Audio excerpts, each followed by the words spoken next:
Benvidos ao Ribadeo dos anos 20, ao Ribadeo de habaneras puros e sombreiros elegantes. Soy madrileña y bueno, estoy totalmente flipando, por decirlo así. Me encanta. Una fiesta preciosa de los indianos, de las personas que vinieron aquí en su día y bueno, precioso. Bueno, bien, no soy de acá, pero muy bien, muy bien. Todo muy bonito, ¿eh?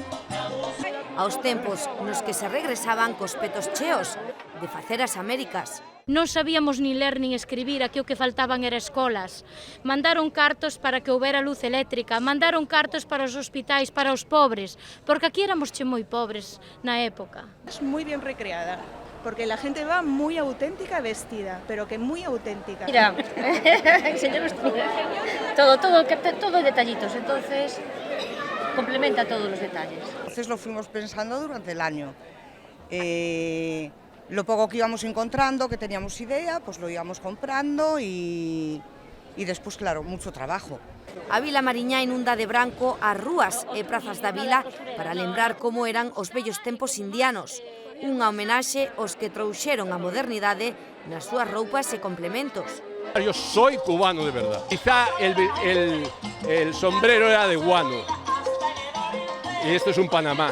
Pero en general se vestía así, no con pajarita, con corbata.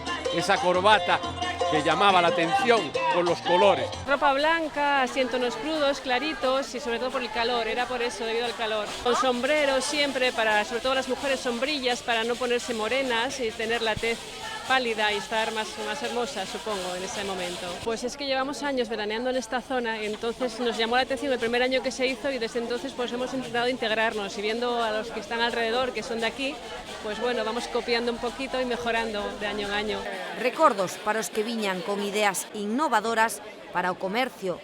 Porque esos da maleta al agua que lles chamaban, os que regresaban con 4 pesiños montaban algo. Ou os que promoveron a revolución urbanística na Mariña, visible en prazas como a de San Roque. Visitas teatralizadas como a esta da Xesusa no papel das mulleres que quedaban solteiras pola emigración, ensinaron ao visitante o legado desta próspera época social e económica na vila. Hoxe, recreada nesta festa dedicada na súa sexta edición a Cuba e demostrando que en pleno século XXI esta influinte época segue a deixar riqueza e alegría nestas terras.